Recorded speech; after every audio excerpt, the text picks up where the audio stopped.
A lot of familiar faces back in the wide receiver room. It just looks it's even deeper. Yeah. It's one of the most competitive positions in this team right now. I think so. I think we got the best group on the team. We got a lot of talent and a lot of different talent this year. So, yeah, I think we're the best and deepest group. How does that translate into competition out on the field? I think it just motivates. Like, when you got somebody that's just as good as you behind you, you know you got to make every play that come your way. So I think it just pushes everybody. There's no, like, days you can slack because the guy behind you is just as good as you. How's the tone, the culture of spring ball been so far compared to past spring practices? I mean, practice is practice no matter who it is. I just feel like we're competing like we always do, and it's a good vibe. Staying on that, it's been pretty physical these first few practices. Do you guys like getting that physicality out of the way early on? I ain't been hit yet, so I couldn't tell you. But it looked physical. I mean, I like the sound of pads hitting early. Working with Coach Loring and Coach O'Brien, what's it been like?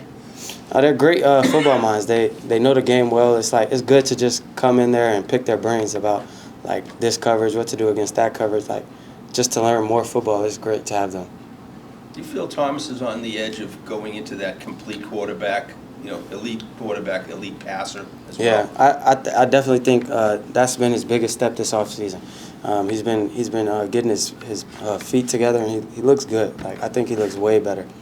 What about when you see him break? What's your responsibilities? Because he can extend plays 6-7 seconds sometimes. Yeah, it's get open. It's the second part of every play, so you just gotta find the juice to get open again. If you didn't get open the first time, you gotta get open. Are those the yards after catch opportunities when he does that? He's running, you're running. No? Sometimes when he's scrambling and you trying to get open, you get tired. So sometimes that's just a catch and drop. But Okay.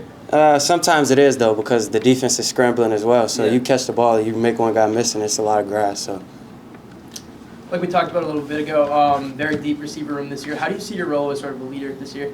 I think I've paid my dues as somebody who was not the leader, somebody who watched. I watched Zay, I watched Jay Gill. Like I feel like I paid my time as the guy coming up. So now I gotta teach the young guys what I know and what I've learned.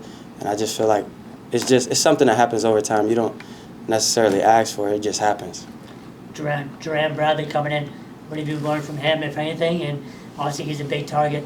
Yeah. What does he bring to that room? Maturity, like we're a youngish group.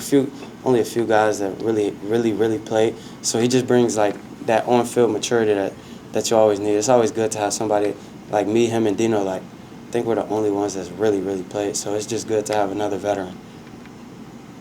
You see yourself doing special teams, gunner, returning kicks or punts, things like that? So right now I do gunner.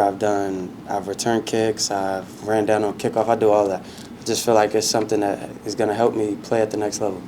Is the gunner kind of an unappreciated position, I but think it's so. very important? I think so.